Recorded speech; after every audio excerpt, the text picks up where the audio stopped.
Episode 15 की कहानी वहीं से शुरू होती है जहाँ पे थर्ड प्रिंस वांगसो को ऑप्शंस देता है कि या तो उस राजा की सपोर्ट करे जो कि अभी मर चुका है, या फिर सू को बचाने के लिए उसे अपना नया राजा मान ले।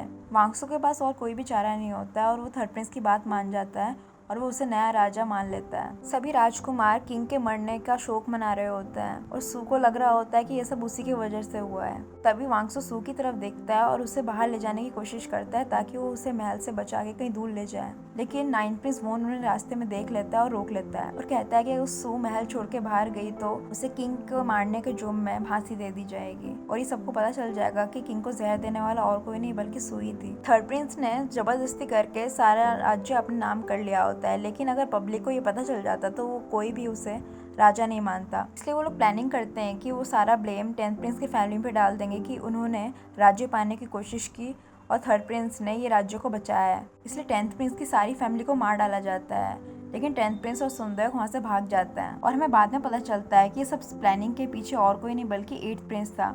उसी ने थर्ड प्रिंस को आइडिया दिया होता है कि वो सारा ब्लेम टेंथ प्रिंस की फैमिली पे डाल दे ताकि वो राजा बन सके, और वांगसो से बचने के लिए सू को फंसाने का आइडिया भी एट्थ प्रिंस ने ही दिया था। और हम देख सकते हैं कि एट्थ प्रिंस कितना नीचे गिर चुका है। थर्ड प्रिंस जो कि अभी राजा बन गया है वो टेंथ प्रिंस की सारी फैमिली को मरवा देता है, यहाँ तक कि वो अपनी माँ रानी यू को भी पॉलिटिक्स से दूर रहने को कह देता है। वो वांगसो को अपने पास बुलाता है और कहता है कि वो टेंथ प्रिंस को ढूंढ के लाए ताकि वो उसको मार सके, और ये सारी जगह ये अफवाह फैला दी जाएगी कि टेंथ प्रिंस की फैमिली ही टेंथ प्रिंस को राजा बनाने की कोशिश कर रही थी और उन्होंने ही किंग को मारा है और थर्ड प्रिंस ने ये राज्य को बचाया है। वांगसो इस चीज़ के लिए साफ साफ मना कर देता है क्योंकि वो अपने भाई को नहीं मार सकता था। इस पर थर्ड प्रिंस कहता है कि अगर तुमने ऐसा नहीं किया तो मैं जीमोंग, 13 प्रिंस, यहाँ तक कि सू को मार डालूंगा। अभी तुम्हारे हाथों में है, या तो तुम टेंथ प्रिंस को ढूंढ के लाओ या फिर सबको मार दिया जाएगा। और हमें यहाँ ये भी पता चलता है कि थर्ड प्रिंस की जान वांगसो की वजह से ही बची थी, क्योंकि सालों पहले जब उन दोनों की लड़ाई हो रही होती है तो वांगसो ने सू की बात सोच के उसे इतने जोर से मारा नहीं होता है, इसलिए उसकी जान बच गई होती है। अगर उस दिन वांगसो ने थर्ड प्रिंस को मार दिया होता तो आज वो ऐसा नहीं करता। वांगसो फिर पाक जनरल के पास जाता है और कहता है कि थर्ड प्रिंस जो कि अभी राजा बन चुका है उसने ऑर्डर दिया है कि वो टेंथ प्रिंस को ढूंढ के लाए।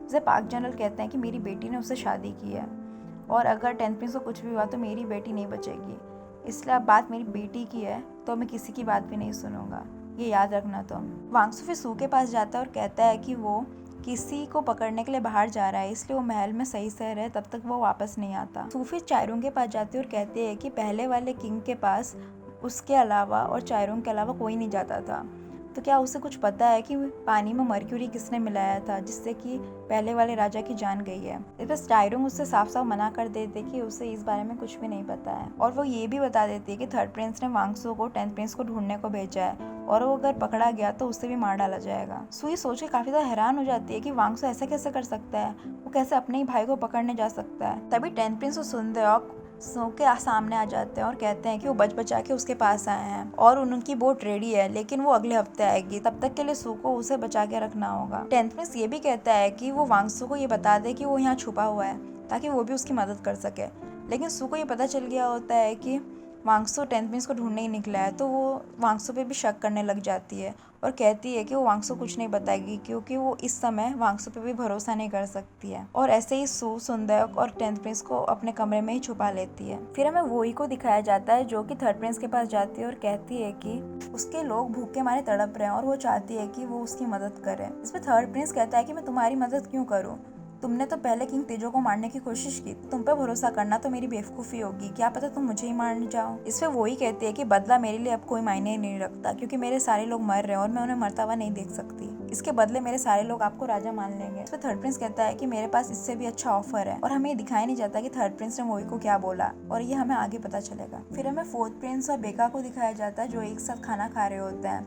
तभी वहाँ कुछ लोग बैठे बात कर रहे होते हैं कि वांगसो कैसा आदमी है जो कि अपने भाइयों को भी नहीं छोड़ता, वो अपने ही भाई को मारने के लिए निकला हुआ है। वांगसो ये सब बैठा बैठा वहाँ सुन रहा होता है। तभी 13 प्रिंस बेका उससे पूछता है कि क्या तुम सच में 10 प्रिंस को पकड़ना चाहते हो, जिस पर वांगसो उससे कहता है कि क्या तुम्हें मुझ पर भरोसा नहीं है, क्या तुम भी यही सोचते हो कि मैं ऐसा आदमी हूँ जो अपने भाई को मार डालूंगा। तभी वहाँ वही भी आ जाती है और कहती है कि वो वापस वहीं जा रही है जहाँ उसका घर है। वांगसो फिर 8 प्रिंस के पास जाता है और कहता है कि मुझे पता है ये सब के पीछे तुम्हारा ही हाथ है, किंग मू को मर्क्यूरी 2 साल से दिया जा रहा था और ये सब के पीछे तुम ही हो सकते हो, इतना दिमाग तुम ही लगा सकते हो, तुम्ही ने ही 10th प्रिंस की फैमिली को मरवा दिया है 3rd प्रिंस को कह के। जिस पे 8th प्रिंस कहता है कि मैं अपने आप को बचाने की कोशिश ही कर रहा हूँ, हर कोई यही कर रहा है, तुम भी यही कर रहे हो, तो मैंने कोई गलत नहीं किया है। और देखा जाए तो मैंने सीधा सीधा जहर नहीं दिया है, इसके पीछे कोई और ही था। सूफी 3rd प्रिंस को चाय सर्व कर रही होती है, जिसपे 3rd प्रिंस उससे पूछता है कि तुमने पहले वाले किंग को जहर क्यों दिया। जैसे सू कहती है कि मैंने किसी को जहर नहीं दिया है, ये तुम भी जानते हो। जिसपे 3rd प्रिंस कहता है कि अगर लेकिन मैंने सबको ये कह दिया कि तुमने जहर दिया है तो सब यही मान लेंगे और तुम्हें जान से मार दिया जाएगा। इस सू कहती है कि मैं भी यही कह दूंगी सबको कि मैंने ये सब तुम्हारे लिए किया है, मैंने तुम्हें राजा बनाने के लिए पहले वाले किंग को जहर दिया था, इससे तुम भी फंस जाओगे। फिर 3rd प्रिंस कहता है कि तुम चिंता मत करो, मैं तुम्हें इतना जल्दी मरने नहीं दूंगा, क्योंकि तुम ही तो हो जिसको यूज़ करके मैं अपने भाइयों को मैनिपुलेट कर सकता हूँ, उनसे जो चाहे करवा सकता हूँ। सू फिर कहती है कि तुम्हें पता है ना ये जहर किसने दिया है, तो मुझे उसका नाम बताओ। तभी वहाँ 8th प्रिंस आ जाता है और 3rd प्रिंस कहता है कि कितना अच्छे टाइम पे आए हो तुम। सू तुम्हें ये जवाब मिल ही गया होगा कि जहर किसने दिया है, वो तुम्हारे सामने ही खड़ा है। और सू को पता चल जाता है कि जहर देने वाला और कोई नहीं बल्कि 8th प्रिंस ही था। सू फिर 8th प्रिंस से पूछती है कि तुमने ऐसा क्यों किया, तुम ऐसा कैसे कर सकते हो, लेकिन 8th प्रिंस कुछ भी नहीं कहता। और हमें यहाँ पे पुरानी चीजें दिखाई जाती है कि कैसे रानी हांगबो 8th प्रिंस पे चिल्ला रही होती है कि वो कैसे ऐसी चीजें कर सकता है, वो कैसे ट्रीजन कर सकता है और राजा को मरवा सकता है। इस पे 8th प्रिंस कहता है कि मैंने वही किया है जो मुझे करना चाहिए था, मैंने अपनी फैमिली को बचाने की कोशिश की है। रानी हांगबो उससे पूछती है कि क्या ये सब तुमने सू के लिए किया है। इस पे 8th प्रिंस कहता है कि हाँ, मैंने बस अपनी सारी चीजें अपने पास रखने की कोशिश की है, चाहे उसके लिए मुझे ट्रीजन क्यों ना करना पड़े, चाहे मुझे अपने भाइयों को क्यों ना मारना पड़े। वांगसो सू से मिलने आता और कहता है कि मैं 10th प्रिंस को ढूंढने जा रहा हूँ, क्योंकि मेरे को ना ये आदेश मिला है किंग से, लेकिन तुम चिंता मत करो, मैं 10th प्रिंस को कुछ भी होने नहीं दूंगा, मैं उसे भागने में मदद करूंगा। लेकिन सू को अपने पुराने विजन्स याद आते हैं जिसमें वांगसो ने अपने भाई को मार डाला था और उसे ऐसा लगता है कि वो 10th प्रिंस को मार डालेगा, इसलिए वो सच्चाई नहीं बताती कि 10th प्रिंस और कहीं नहीं बल्कि उसके कमरे में ही है, उसने वहीं उसे छुपा रखा है। 14th प्रिंस जंग सू से मिलना आया होता है, तभी वहाँ पे वो सुंदर को पहचान लेता है जो कि कोर्ट लेडी के भेस में होती है और वो भी उनका साथ देने लग जाता है। ये चारों मिलकर प्लानिंग कर रहे होते हैं कि कैसे वो महल से बाहर निकल सकते हैं, लेकिन चारों तरफ काफी ज्यादा पहरा होता है। सू को फिर आइडिया आता है कि वो लोग उसी केव के थ्रू से बाहर निकल सकते हैं जहाँ वो 8th प्रिंस से मिला करती थी छुप छुप के, इसलिए 14th प्रिंस और सुंदर मिलकर रास्ता बना रहे होते हैं उस गुफा में ताकि वो लोग वहाँ से भाग सके। 14th प्रिंस जंग फिर सुंदर को एक हेयर पिन देता है ताकि वो अपने बालों को बांध सके और फिर सुंदर उसे पूछते है कि हेयर पिन तुम्हारे पास क्या कर रही है,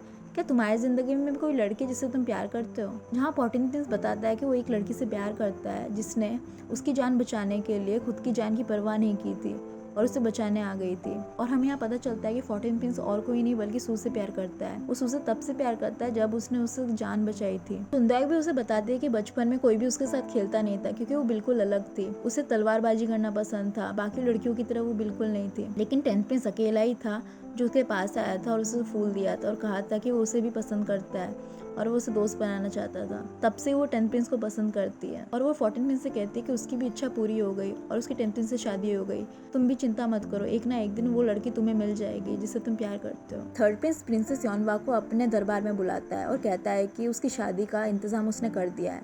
प्रिंसेस योनवा को तो यही लग रहा होता है कि 3rd प्रिंस अभी भी उससे शादी करना चाहता है और वो रानी बन सकती है, लेकिन अब 3rd प्रिंस बिल्कुल बदल चुका है। वो जानता है कि प्रिंसेस योनवा कितनी लालची है और वो प्रिंसेस योनवा से कहता है कि मुझे पता है कि कैसे तुमने अपने भाई को राजा बनाने के लिए कोशिश की है, तुम किस हद तक जा सकती हो, इसलिए मैं तुम्हें खितान भेज रहा हूँ, तुम्हारी शादी वहीं होगी और तुम्हारी जैसी लड़की से मैं कभी शादी नहीं कर सकता। ये सब सुन के प्रिंसेस योनवा का तो होश ही उड़ जाता है। 10th प्रिंस को सू के कमरे में रहते हुए काफी ज्यादा टाइम हो गया होता है और वो कमरे में रह के पक चुका होता है। वो सुंदर से कहता है कि क्या मैं बाहर नहीं जा सकता हूँ। इसे सुंदर कहती है कि सू रात के समय कोर्ट लेडी को अंदर आने नहीं देती, तो हम बाहर पानी के पास तक जा सकते हैं। तो वो दोनों बाहर जाके खेलने लग जाते हैं। 10th प्रिंस टॉवल्स यूज करके काफी ज्यादा कार्टून्स बनाता है और वो दोनों कागज की नाव बना के रेस भी करते हैं। वो दोनों एक साथ काफी ज्यादा टाइम स्पेंड करते हैं। 10th प्रिंस सुंदर को कहता है कि वो कभी भी राजा नहीं बनना चाहता था, बल्कि वो बस एक बड़ी सी दुकान खोलना चाहता था, यही उसका सपना था। तो सुंदर कहती है तुम चिंता मत करो, ये सपना तुम्हारा जरूर पूरा होगा। और वो 10th प्रिंस को किस कर लेती है और हम देख सकते हैं कि 10th प्रिंस और सुंदर एक दूसरे से अभी प्यार करने लगे थे। सुंदर को 10th प्रिंस फिर वहाँ से चले जाते हैं और सुबह हो जाती है जहाँ सू वहाँ पे आती है और 10th प्रिंस और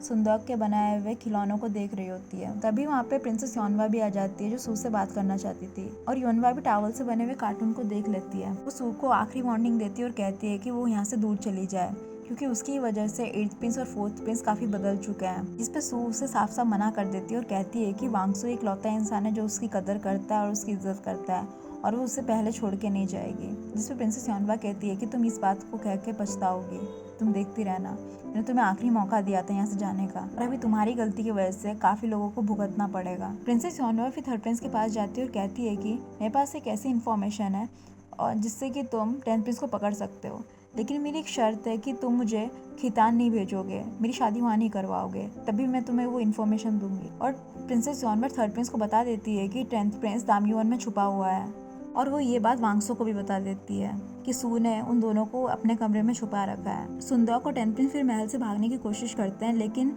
महल को चारों तरफ सिपाहियों ने घेर लिया होता है। उन लोगों का प्लान बिल्कुल फेल हो चुका था, इसलिए सुंदर 10th प्रिंस से कहती है कि वो जाके सिपाहियों से लड़ेगी और वो यहाँ से भाग जाए, क्योंकि वो पाक जनरल की बेटी है, इसलिए कोई भी उसे नहीं मारेगा। इसे 10th प्रिंस का वहाँ से भाग जाना ही बेहतर है और वो वहाँ से चली जाती है। लेकिन 10th प्रिंस को सुंदर से प्यार हो चुका था और वो अपनी बीवी को ऐसे ही अकेले नहीं जाने देना चाहता था, इसलिए वो सू से कहता है कि सुंदर का मेरे अलावा कोई भी नहीं है और मैं ऐसे वक्त में उसे नहीं छोड़ सकता अकेला, इसलिए वो भी सुंदर के पीछे चला जाता है। और इसी के साथ एपिसोड 15 की कहानी यहीं खत्म हो जाती है। मैं जल्दी मिलूंगी इस सीरीज की नेक्स्ट वीडियो के साथ, तब तक के लिए सिया।